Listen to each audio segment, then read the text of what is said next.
또 건강학적으로도 나이 들어서 성관계를 하시면 질 조직이 탄력이 있고 젊게 살 수 있다는 그런 이점들이 있죠. 그래서 성관계를 많이 하시는 분들이 안 하시는 분들보다 건강할 뿐 아니라 남자들은 거의 90% 이상이 그 자유행위를 하고 있고 여자들도 한 60%는 하고 있다라는 게 밝혀져서 미국 사회가 굉장히 놀랐었죠. 지금은 좀 더 많이 하겠죠. 사실 속궁합이라는 건 대화를 좀 잘할 수 있고 피드백 할 수 있느냐에 따라서 훨씬 더 좋아질 수가 있습니다. 그래서 신혼여행 갔다 왔는데 속궁합이 안 맞는다 이렇게 실제로 찾아오는 분들도 계시거든요. 네, 안녕하세요. 배정원입니다. 저는 우리나라에서 전 세대를 아울러서 성교육하고 있는 성교육 전문가입니다. 아마 아시겠지만 유키즈나 이런 데서 저 보셨을 거예요. 그렇죠? 보통 이제 20대 이상, 19세 이상 어른들한테 성교육을 주로 많이 하고 있고요. 요즘은 가끔 고등학생들도 좀 만나고 있습니다. 제가 주로 하는 거는 성인들 성교육이고요. 지금 2030 대상으로 사랑, 연애, 또 섹스에 대한 이야기하고 있고 중노년 기혼 부부들 그리고 또 노년 부부들, 노년을 위한 성교육 이렇게 전방위적으로 하고 있습니다. 성관계를 자주 하면 건강학적으로 이점이 많다는 것이 사실인가요? 네, 그건 연구가 진짜 많이 됐고요. 성관계라는 게 사실은 왜 우리가 아침에 일어나면 세수하고 하루를 보내고 나면 샤워하고 이런 그 일상적인 일들이 있잖아요. 그것들이 우리 건강에 분명히 도움이 되는데 성관계도 마찬가지예요. 그래서 성이라는 게 일단 그 우리 몸하고 이 어떤 마음하고 관계하고 다 닿아 있는 부분이기 때문에 이것들이 순조롭게 잘 굴러가면 당연히 뭐 몸도 좋아지고 또 마음도 건강하고 그리고 관계도 건강할 거 아니겠어요? 그래서 그 섹스를 하면 계속하면 좋아지는 부분이 굉장히 많죠. 열심히 하시면 심장이 좋아지고요. 일단 심장 운동에 좋습니다. 그리고 또 무엇보다도 피부가 윤기가 생기고 그리고 또 골다공증 예방도 된다고 그래요. 그리고 심장마비나 암 같은 거 발생률도 훨씬 떨어진다라고 얘기를 합니다. 이건 아마 삶의 즐거움 같은 것들이 생기기 때문에 면역력도 좋아지고 그래서 그런 것 같고요. 좀 더 건강학적으로 얘기를 한다면 그 나이 들어서까지 계속 섹스를 하는 사람들은 일단 관계가 일단 좋을 거 아니에요. 그래서 행복감이 좀 높고 삶의 질이 높을 거고요. 남자들은 발기가 좀 자주 되는 게 좋죠. 그리고 사정도 자주 하는 게 좋죠. 그렇기 때문에 예전에는 뭐 어느 정도 하면 좀 아껴야 된다 막 이런 얘기를 많이 했는데 요즘은 이제 과학적으로 연구한 결과 용불용설 쓰지 않으면 잃는다 이런 얘기를 많이 하고 있어요. 그래서 하는 사람들이 훨씬 더 건강하게 살고 있고 여자들도 마찬가지로 이 성관계가 뭐 아기를 낳는 문제를 떠나서 삶의 질을 굉장히 높여주고 사랑하고 사랑받는다라는 어떤 정서적인 그런 만족감을 높여주고요. 그리고 또 건강학적으로도 계속 나이 들어서 성관계를 하시면 질의 건강도가 유지가 돼요. 그래서 좀 조직이 탄력이 있고 그리고 건조도 좀 덜하고 뭐라고 조금 더 젊게 살 수 있다는 그런 이점들이 있죠. 그래서 실제로 성관계를 많이 하시는 분들이 안 하시는 분들보다 건강할 뿐 아니라 삶의 질이 훨씬 좋을 거라고 생각합니다. 현재 남성의 90%, 여성의 60%가 자위하고 있다는 것이 사실인가요? 그거는 거의 그 킨제이 때 이미 밝혀진 거예요. 그래서 킨제이가 그 사회 연구 설문조사를 하면서 남자들은 거의 90% 이상이 그 자유행위를 하고 있고 여자들도 한 60%는 하고 있다라는 게 밝혀져서 미국 사회가 굉장히 놀랐었죠. 그게 벌써 한 60년대 얘기죠. 지금은 좀 더 많이 하겠죠. 아무래도 성에 대한 정보가 좀 더 많이 알려졌고 또 훨씬 좀 개방적이 됐으니까 그럴 거고요. 근데 보통 뭐 여자들인 경우에 결혼한 나이까지 쳐서 뭐 자유행위를 60% 정도 한다라고 얘기를 하는데 정말 케바케인 것 같아요. 하는 분도 있고 안 하는 분도 있고 또 좀 많이 하는 사람도 있고 안 하는 사람도 있고 하기 때문에 뭐 이걸 퍼센트는 사실 별로 중요하지 않아요. 하지만 자유행위는 나쁘지 않고 오히려 왜 그 파트너하고의 어떤 성욕 조절이나 혹은 왜 횟수 조절이나 혹은 뭐 방식 조절이나 이런 것들에서 약간 어려움을 느끼시는 분들은 자유행위를 통해서 훨씬 더 좀 삶의 질을 높일 수 있을 거라고 생각합니다. 자위행위의 건강학적 이점과 적당한 횟수가 있을까요?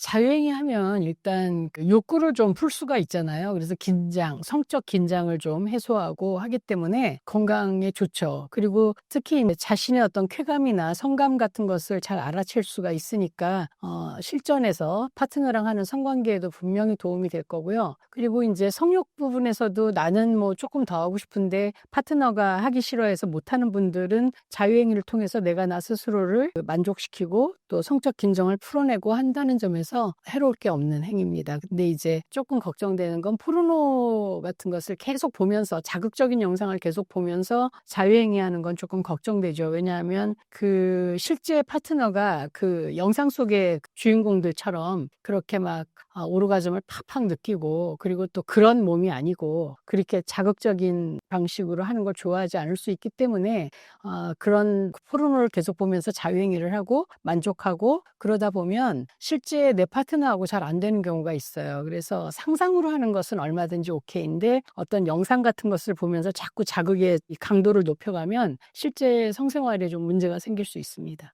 남녀 간의 성관계의 이점과 적당한 횟수는 몇 회일까요? 사실 아까부터 자꾸 적당한 횟수를 물어보시는데요. 그냥 내 몸에 피곤하지 않으면 되는 거죠. 그래서 어떤 사람들은 일주일에 2번 이상 할 수도 있는 거고 어떤 사람은 일주일에 1번 할 수도 있는 거고 어떤 사람은 한 열흘에 1번 하면 좋겠다라는 사람은 그렇게 하면 되는 거죠. 그리고 그게 이제 파트너하고 안 맞을 때 문제가 되는 건데 파트너는 조금 덜 했으면 좋겠다라고 하면 파트너하고는 일주일에 1번 하고 나머지 1번은 내가 자유행위하고 뭐 이런 식으로 내가 스스로 해결을 할 수 있습니다. 그래서 적정한 횟수는 사실은 그 섹스를 하고 나서 내가 피곤하지 않으면 되고 만족스러우면 되는 건데 이제 여기에 약간 강박 같은 게 생기기 시작하면 좀 피곤한데도 자꾸 하는 경우가 있어요. 이제 이게 수 중독으로 가는 그런 경우도 있는데 그게 아니면 뭐 상관없습니다. 속궁합이 노력으로 좋아질 수 있다는 것이 사실인가요?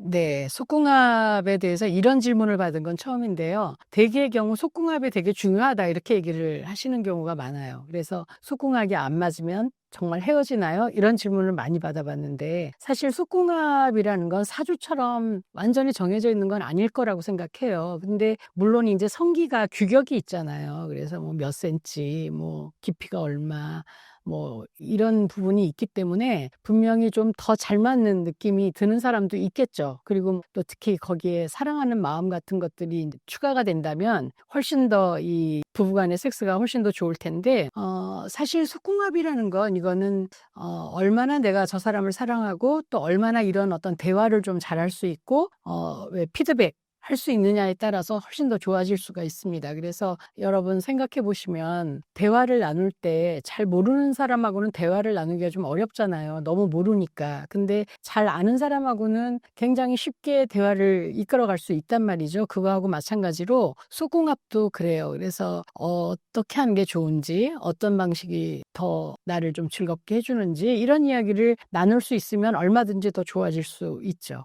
그래서 속궁합이 안 맞는다고 막 이혼하겠다거나 뭐 신혼여행 갔다 왔는데 속궁합이 안 맞는다 이렇게 실제로 찾아오는 분들도 계시거든요. 근데 맞춰가면 얼마든지 더 좋아질 수 있습니다. 성관계를 열심히 하는 데 있어서 남녀의 큰 문제점은 어떤 게 있을까요? 성관계를 열심히 하고 싶은데 잘 안 되는 경우는 몸에 이상이 있을 때죠. 일단 건강학적으로, 신체적으로. 그래서 남자는 왜 성욕이 좀 안 생긴다거나 그거는 이제 갱년기 이후에 성욕이 자꾸 뚝뚝뚝뚝 떨어지니까 그럴 수 있죠. 그리고 여자들은 폐경 이후에 이제 성욕이 완전히 바닥을 칠 때가 있어요. 그래서 그런 어떤 문제들이 있을 때 성욕이 안 생기는 문제가 있으면 성욕이 안 생기면 하고 싶지 않잖아요. 그러니까 이제 문제가 될 거고 이제 흥분이 안 되는 경우가 있죠. 이거는 이제 남자들은 발기가 안 되는 경우죠. 그래서 그것도 원래 안 됐는지 되다가 안 됐는지 뭐 이런 거에 따라서도 좀 다르게 상담이나 치료가 들어가야 하고 그리고 특히 이 성적인 흥분은 피돌기하고 굉장히 연관이 있거든요. 그래서 그 피돌기가 잘 되면 발기에 문제가 없을 수 있는데 피돌기가 잘 안 되거나 만성질환, 당뇨 같은 거 뭐 이런 거 있을 때는 피가 좀 끈끈해지거나 피돌기가 잘 안 되거나 그러면 발기가 잘 안 될 수 있는 거죠. 그리고 여자도 마찬가지로 성흥분 상태에서는 이제 피돌기가 굉장히 중요하거든요. 그래서 여자도 성기로 피가 이렇게 충혈이 되면 감각이 훨씬 더 예민해지고 왜 흥분이 되는 것인데 여자들은 조금 더 복잡해요. 그래서 남자들이 성욕하고 흥분이 될 수 있는 어떤 시각적인 자극 뭐 이런 것들이 굉장히 중요하다면 여자들은 관계도 되게 중요하고 지금 섹스하고 있는 환경이 좀 편안한지 여부 그리고 왜 들킬 수 있는 그런 곳 뭐 혹은 씻지 못하는 곳 혹은 피임이 준비되지 않은 것, 뭐 이런 것들이 이제 마음의 부담이 돼갖고 좀 흥분이 안 될 수 있고, 그리고 이제 남자의 애무 스킬이 좀 별로 안 좋으면 그럴 수 있죠. 그래서 남자들이 주로 막 삽입이 되게 중요하다고 생각하는 사람들은 애무를 굉장히 대충 하는 경우가 많고, 또 익숙해진 부부들이 애무를 대충 하는 경우가 많은데, 이제 그런 경우에 여자들이 충분하게 흥분 안 될 수 있어요. 그리고 역시 여자도 마찬가지로 당뇨라든지 이런 어떤 그런 문제들, 만성질환 문제들, 피돌기에 관계된 문제들이 있으면 좀 아무래도 어려워지겠죠. 그리고 이제 사정의 문제는 만족해서 왜 사정이 적게 이루어져야 되는데 그게 안 돼서 뭐 조루나 지루 같은 것들이 일어나잖아요. 근데 조루는 발기부전도 그렇고 조루도 그렇고 요즘은 치료법이 굉장히 많이 나와 있어요. 그래서 뭐 약을 먹어도 되고 주사 혹은 뭐 수술 뭐 이런 것들이 있는데 지루는 좀 잘 없어요. 그래서 지루는 자기는 되게 세다고 생각할 수 있지만 사실은 잘 안 되는 경우예요. 여자들은 사실 조루보다 지루가 더 힘들어요. 계속 해야 되기 때문에 더 힘드는데 이건 거의 심리적인 문제가 좀 많이 있다라고 얘기하고요. 요즘은 그래도 좀 연구가 돼서 수술요법이라든지 뭐 이런 방식으로 좀 치료하려고 하는 것 같더라고요. 근데 무엇보다도 지루는 자기가 세다고 자기들이 생각을 해요. 자기가 좀 세기 때문에 조절을 해서 안 되는 거라고 자꾸 자기 합리화를 하기 때문에 병원에 안 오죠. 병원에 안 오면 약 개발이 안 되죠. 이런 문제가 좀 있는 거예요. 그래서 좀 사정이 잘 안 되고 그러면 병원에 좀 가시고, 그리고 그런 어떤 증례가 많아지면 약도 좀 더 개발이 되고 아마 그럴 거라고 생각합니다. 그리고 뭐 그거 말고는 이제 성교통 같은 것들이 있죠. 그래서 충분하게 흥분 안 했을 때 그 성관계를 삽입을 하게 되면 이제 아프고 뭐 이런 문제들 이런 것들이 있고, 그리고 요즘 좀 얘기가 많이 되는 건 지속 오르가즘 장애 뭐 이런 거 있어요. 그래서 계속 오르가즘 느끼는 것 같은 그런 감각이 느껴지는 거죠. 그래서 일상생활이 어려워지는 그런 사람들도 있고 뭐 그렇습니다. 지렴은 여자들의 감기라고 하는데 왜 그런 건가요?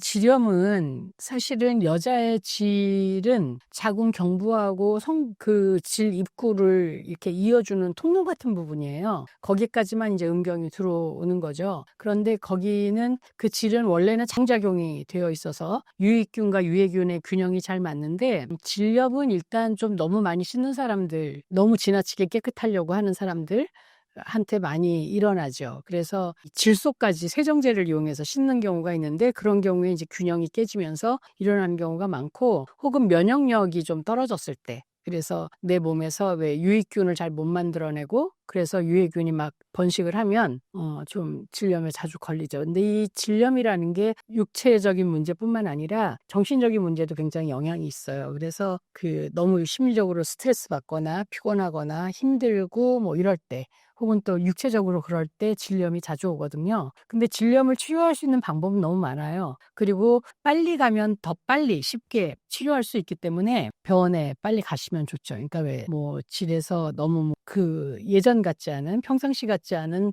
부비물이 나온다, 거품이 섞인 게 나온다, 혹은 뭐 이렇게 으깨 놓은 그 요플레 같은 것들이 나온다, 혹은 뭐 냄새가 난다, 뭐 이러면 병원에 빨리 가시는 게 좋고, 칸디다라고 해서 효모균이 이렇게 번식하는 질염이 참 많아요. 그거는 이제 너무 꽉 끼는 옷, 그리고 왜 너무 많이 씻을 때 이럴 때 이제 생기거든요. 그렇기 때문에 그때는 약국에 가서 칸디다에 맞는 약을, 연고를 사서 쓰면 굉장히 효과가 좋습니다. 그래서 걱정하지 마시고, 사실 성병하고 연결되는 질염은 그렇게 많지 않아요. 그렇기 때문에 내가 질염이 생겼다고 내가 굉장히 심각한 문제가 생긴 게 아니니까 가서 약을 쓰시면 되죠. 이제 병원에 가시거나 약국에 가서 상담하시거나 이러시면 좀 나을 수 있습니다.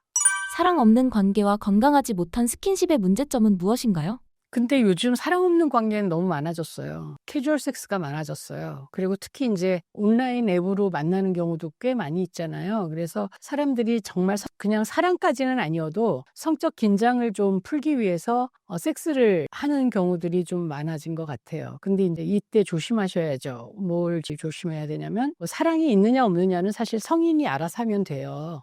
그런데 그 성병에 걸릴 위험이 좀 있죠. 그래서 요즘 굉장히 매독이 전 세계적으로 창궐하고 있고, 일본 같은 경우 작년에 그 통계 나온 거 보니까 10년 전보다 80배가 20대 여성들이 늘었대요. 근데 우리나라도 만만치 않거든요. 우리나라도 지금 젊은 여성들, 남성들한테 매독이 굉장히 많이 퍼지고 있고, 미국도 마찬가지고, 그것이 이제 그 코로나 이후에 이렇게 왜 가벼운 만남이 많아지면서 그렇게 된 거기도 한데, 이 사람이 어떤 식으로 사람을 만나는지를 잘 모르고, 이 사람을 잘 모르면 일단 성관계 안 하시는 게 좋아요. 왜냐하면 그 성병을 막을 수 있는 방법이 별로 없어요. 그래도 조금 막아주는 게 콘돔이라고 하는데, 콘돔이 100%다 막지 못하고 뭐 이렇게 접촉이나 이런 걸로도 옮길 수 있고, 그리고 또 콘돔 안 쓰는 경우도 굉장히 많기 때문에 사실 이거는 뭐 자살행위라고 생각을 하지만, 어쨌든 성병이 있는지 없는지 좀 아는 사람과 하셔야 돼요. 그리고 콘돔을 반드시 쓰셔야 돼요. 그래서 내가 병에 옮지 않도록 조심하셔야 되고, 그리고 이제 두 번째는 원치 않는 액이 생기지 않도록 하셔야 되죠. 그리고 그런 그 사랑 없는 성관계는 좀 가능하면 좀 덜 하시는 게 좋죠. 술 마시거나 그럴 때 그런 관계가 일어날 수 있기 때문에, 술 마시고는 좀 관계를 결정하지 않으면 좋겠다라는 생각이 들어요. 그러니까 술 너무 많이 취했을 때는 내 마음대로 몸을 추스릴 수 없을 수도 있고, 혹은 왜 내 마음이 평상시에 내 어떤 그런 생각과 좀 다를 수가 있어요. 그렇기 때문에 조심하셔야 된다라는 얘기를 해드리고 싶습니다. 사랑하지 않는 성관계를 하고 나면 마음이 좀 뭐라고 할까, 좀 자괴감 같은 게 든다고 많이 그래요. 그래서 왜 아침에 눈을 떴는데 모르는 사람이 옆에 누워있고 이러면 좀 그렇고, 무엇보다도 좀 위험할 수 있죠. 평상시에 옷을 입고 있을 때는 그 사람이 되게 정상적이고 그렇지만, 막상 또 옷을 벗고 뭔가 만나면 좀 이상한 사람일 수도 있거든요. 그렇기 때문에 섹스는 저는 그 사람이 어떤 사람인지 좀 안 다음에 해야 된다고 생각해요. 그리고 호감도 있는 사람이랑 하는 게 좋겠죠. 그래서 그냥 쉽게 만나서 쉽게 섹스를 하는 것이 어떻게 하면, 잘못하면 생명을 위협하는 일이 될 수도 있다라는 걸 좀 명심하셨으면 좋겠습니다.